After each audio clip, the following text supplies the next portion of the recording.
So it's been a long time, like 3 months since I've seen you guys, and I am so sorry. But we had life happen, so recording was not feasible for me.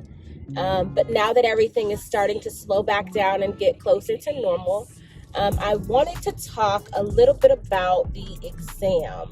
So for me, I passed both my pre-licensing final exam as well as my state and national licensing exam on the first try.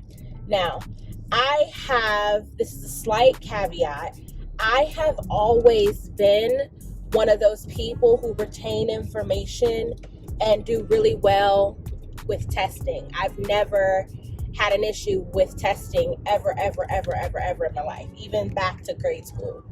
So, and because I am still very young, that's still a fresh skill in my mind.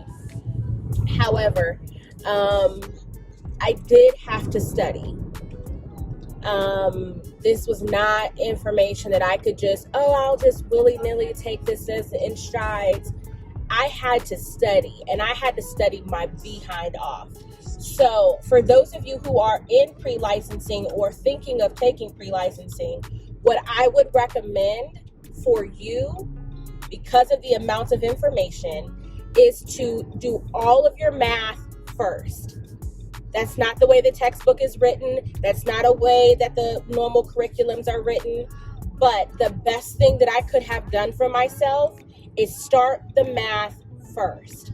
The math is math. It's a formula. You're going to plug and chug. That it's not difficult math. It's knowing what formula to use where. They're not going to let me over. Whatever.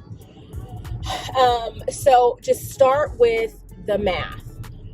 Start with commission is the easiest to start with. Calculating your commission or the commission of another. It'll have you calculate the commission of a BIC. It'll have you calculate the commission of an agent. How much will the buyer's agency take home? How much will the seller's agent take home, or the listing agent? Figuring out, which is which. What I will do is if you guys want, I can highlight some of the most difficult topics for me and what I had to focus my entire study time on. And we can break it down subject by subject, but I am by no means licensed to be a teacher. I am not licensed to teach real estate.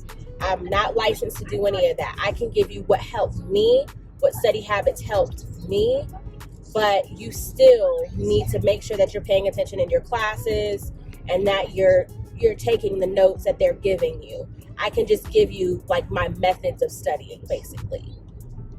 So that's that on that. Trying to think. Your laws of ownership, so a tenancy in common, joint tenancy, that type of a thing, tenancy by the entirety, knowing those and what those are and what the criteria is for those, like tenancy in common, really no real rules with that. Joint tenancy, you have to ask for survivorship, and tenancy in common, you have to be married, and that comes with survivorship already. So it's just how your deed is recorded. So that's very important, whether you're on the buyer or the listing side. Knowing about agency, the laws of agency. You're working with real estate agents brochure. Knowing all of your disclosures, all of those types of things are very, very, very important. My son is also at the back seat. So knowing all of that information is super, super, super important. So I'd recommend focusing a lot on that. If you guys have specific questions that I can maybe help answer for you, leave those in the comments, and then we will go from there. Okay? So I hope that that answers like your questions. I know a lot of people were asking what specifically should they study. And in my opinion, what I just went over, that stuff is the most important. Now, it does not sound like a lot, but it is. And you need to study it. It's not something that's going to just be like, oh, it's obvious. Because the questions on the test are not obvious. These are one of those tests where it's like there could be 2 or 3 correct answers. But which one is the most applicable to this specific situation that they give you? So that's super, super, super important. Amortization tables. Me personally, I only had one question on that. However, I would still study it and still know it for your career, you know? But if you're wanting to know specifically what to study for your test, what I just went over is very, very important. And if I can think of anything else, I will. And I'll come back and we'll make this like a ongoing season of videos. So if you guys have specific questions, let me know. I'd love to help. Those of you who have emailed me, I am getting back through all emails between today and tomorrow. So the day you'll see this is Monday. So as you see these videos, you'll get the updates. All right. Talk to you guys later.